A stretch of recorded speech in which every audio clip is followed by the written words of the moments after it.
در شرایط معاصر که علم و تکنیک با سرعت رشد می‌یابد، مؤسسه تعلیمی بهترین آن مؤسسه است که تواند به طلبات زمان جوابگو باشد، یعنی تعلیم را با اصولهای معاصر پیش برد، از تکنولوژی اطلاعاتی استفاده نماید و محیط مساعد تعلیم را برای خوانندگان فراهم آورد. مؤسسه تعلیمی بهترین پیش از همه با سطح بلند دانش آموزان و معلمان صاحب تجربه‌اش فخر می‌کند.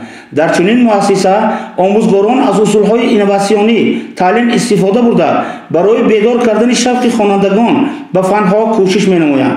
برنامه‌های علاوگی، آزمون‌ها، محفل‌های فنی و چاره‌بینی‌های فرهنگی نیز بر رشد ذهنی و معنوی شاگردان مساعدت می‌کند. غیر از این، مؤسسه تعلیمی بهترین باید شرایط خوب اینفراساختوری داشته باشد.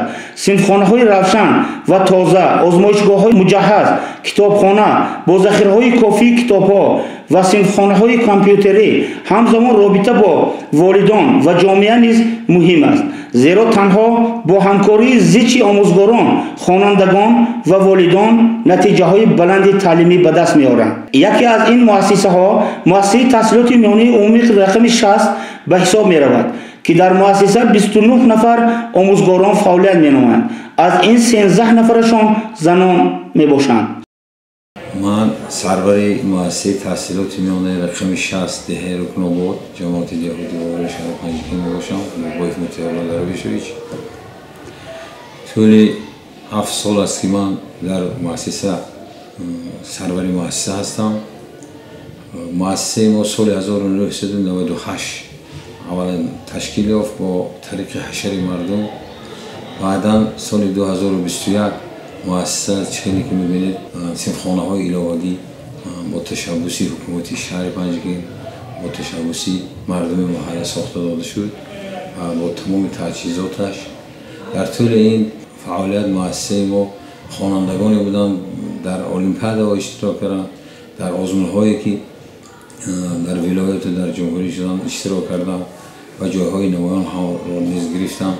از آن جمله سال 2021 بابای فدیت الله آموزگار ما در ولایت جای دوم را گرفتن در آزمون فیلسوفی دانای کتاب است و سزاوار اشتراک در همین آزمون در جمهوری بودند و آن کس را از طرف وزارت معارف و علم جمهوری تاجیکستان قدردانی کردند و آن کس اعلاچی معارف دادند.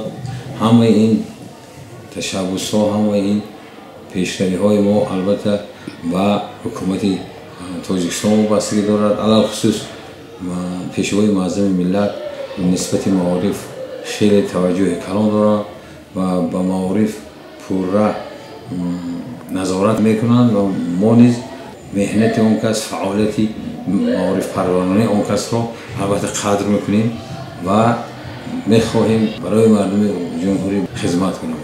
باید قطع کرد که در مؤسسه آموزگارانی با تجربه امثال بابای متعالی، حمیدوف سپر، دوستمرادوف مصباح‌الدین، رحیموف سریا و بابای فدیت الله از طرف وزارت معارف و علم جمهوری تاجیکستان با نشانی فخری اعلاچی معارف قدردانی کرده شدند. خوانندگان عزیز، از مثنوی معنوی جلال‌الدین رومی کی بیت می‌خواند؟ هر کی او بین‌ها ناخوش سنت سی او نسبین رود هر ساعتی. مثنوی و معنوی و مولوی هست قرآن با زبانی پهلوی. ما جوانان از دستگیری‌های حکومت جمهوری تاجیکستان، از آن جمله از دستگیری‌های اساسگذار صلح و وحدت ملی پیشوای معظم ملت همیشه خرسندیم و وعده می‌دهیم که برای نسل نورس سهم ارزنده خود را گذاریم. من خود در سال اولی آزمون جمهوری فیلسوفی دانایی از روی نمیناسی ادبیات کلاسیکی دوری ولایتی جای دوم را سزاوار گشتم و دارنده نشانی اعلاچی معارف و علم جمهوری تاجیکستان و همچنین دارنده نشانی اعلاچی فرهنگ جمهوری تاجیکستان میباشم. از تعداد آموزگاران 28 نفر آموزگاری تحصیلات عالی و 1 نفر میانه آموزگاری را تشکیل میدهد. آموزگاران تخصصی عالی 14 نفر، 3 نفر درجه تخصص یکم، 3 نفر درجه تخصص 2 و 6 نفر به تخصص میباشند. Кто отец Ломоносова? Отец Ломоносова был крестьянин.